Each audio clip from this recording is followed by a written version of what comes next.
un cuadro de hipertensión arterial sistémica, el primer órgano acometido y afectado va a ser el corazón. De ahí es que las patologías cardiovasculares van a tener una estrecha relación con la presión arterial. En la clase pasada estuvimos justamente hablando de insuficiencia cardíaca. Y dentro de la insuficiencia cardíaca, el principal motivo para que una persona desarrolle insuficiencia cardíaca era justamente la hipertensión arterial, ¿verdad?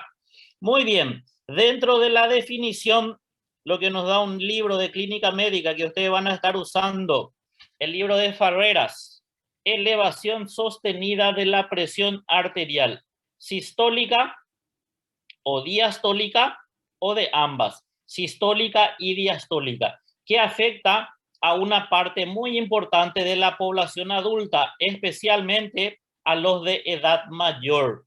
Cuando nosotros clasifiquemos aquí de acuerdo a la clasificación fisiopatológica, vamos a ver cuáles son las edades comprendidas que nosotros tenemos que tener en cuenta para hablar de la hipertensión, si es una hipertensión primaria o si es una hipertensión secundaria. Entonces, cuando nosotros hablamos de presión elevada, presión alta, es cuando hay un aumento de la presión en la sistólica, la diastólica o ambas.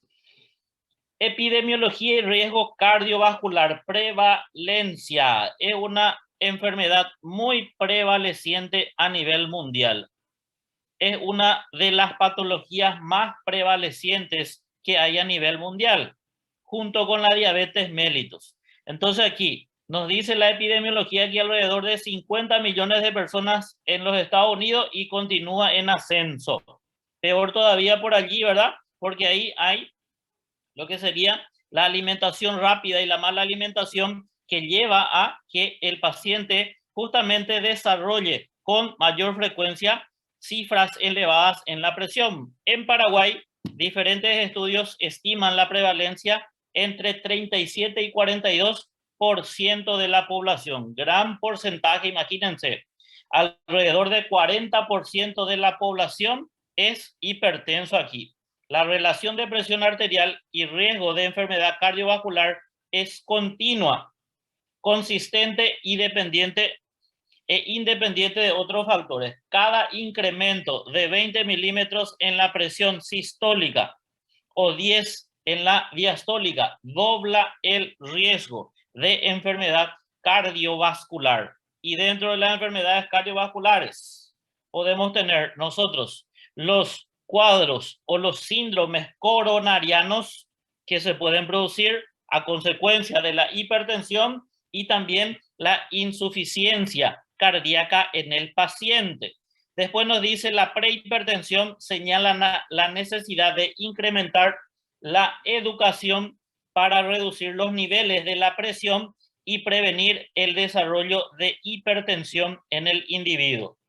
Hipertensión puede causar o tiene un alto riesgo de accidente cerebrovascular y las enfermedades coronarias. Entonces hay una afección primeramente a nivel del corazón y también hay una repercusión muy importante a nivel del sistema nervioso. Entonces puede desarrollar una afección principalmente en estos órganos. Y no solamente estos dos son los más importantes, pero también podemos tener acometimiento renal. Recuerden que la hipertensión también genera la nefropatía hipertensiva. Podemos tener acometimiento pulmonar, cualquier órgano, pero los más importantes que se ven afectados aquí por la presión elevada de forma sostenida son el corazón y el sistema nervioso central. Dentro de las comorbilidades ya tenemos ahí accidente cerebrovascular, la cardiopatía isquémica, la insuficiencia coronaria, crónica, la insuficiencia renal, la insuficiencia arterial, insuficiencia de cualquier vaso sanguíneo del cuerpo, incluidos los vasos de la retina. Muy bien. Factores de riesgo para que una persona desarrolle hipertensión. Tenemos etnia, tenemos obesidad y esto es lo más importante. Lo más importante en la génesis para desarrollo de la hipertensión es la mala alimentación. Y dentro de la mala alimentación, lo principal para que una persona desarrolle hipertensión está el sodio de por medio. Esa dieta hipersódica, exceso de consumo de sodio. ¿Dónde nosotros encontramos sodio? Justamente en combinación con el cloro forman la sal.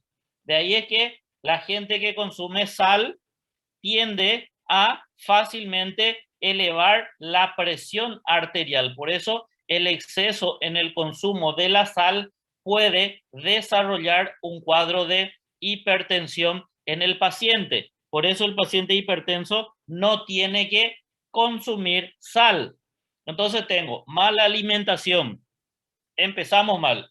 Paciente sedentario, peor. Paciente obeso, peor. También otro factor, tabaquismo, el cigarrillo, sí, el cigarrillo, ahí nosotros tenemos una afección a nivel del depósito de la nicotina que se produce en la camada muscular y eso lleva a una esclerosis del vaso sanguíneo. Eso disminuye la dilatación de ese vaso sanguíneo. Entonces estos pacientes fácilmente desarrollan hipertensión. El alcohol también genera lo mismo. Entonces hay una afección a nivel de la camada muscular que dificulta que ese vaso sanguíneo se dilate posteriormente. Por eso es un factor de riesgo. Clasificación. Una de las clasificaciones más importantes que ustedes tienen que conocer, la clasificación fisiopatológica. Y cuando nosotros lo clasificamos de acuerdo a la clasificación fisiopatológica, hablamos de hipertensión primaria o esencial y la hipertensión secundaria. La hipertensión primaria representa entre 90 a 95% de los casos de hipertensión. No hay una causa establecida, es multifactorial. Ya dijimos cuáles son los factores que llevan. El principal es la mala alimentación, el exceso en el consumo de sal. ¿Dónde nosotros tenemos que buscar hipertensión arterial primaria? En aquellos pacientes en edades comprendidas entre 30 y 50 años. Ahí es donde nosotros tenemos que buscar la hipertensión arterial primaria. Profesor, ¿y qué pasa si es que tiene menos años y tiene presión alta? Entonces no pensamos en una hipertensión primaria, pensamos en una hipertensión secundaria. Entonces, cuando hablamos de hipertensión secundaria significa de que está relacionada a una enfermedad. 5% entonces de la población aquí o 5% de la hipertensión, entre 5 y 10% va a desarrollar una hipertensión de forma secundaria a alguna enfermedad que esté presentando este paciente. Entonces, menores de 30 años, ¿en qué vamos a pensar? Vamos a pensar en hipertensión secundaria. Nunca tuvo hipertensión y pasó los 50 años, paciente de 60 años y comienza a tener presión alta. No vamos a pensar en hipertensión primaria, se piensa en hipertensión secundaria. 30 a 50, ahí buscamos hipertensión primaria. ¿Por qué se produce? Porque hay factores de riesgo multifactorial para el desarrollo o génesis de la presión elevada del individuo. Secundaria, ¿por qué podemos tener hipertensión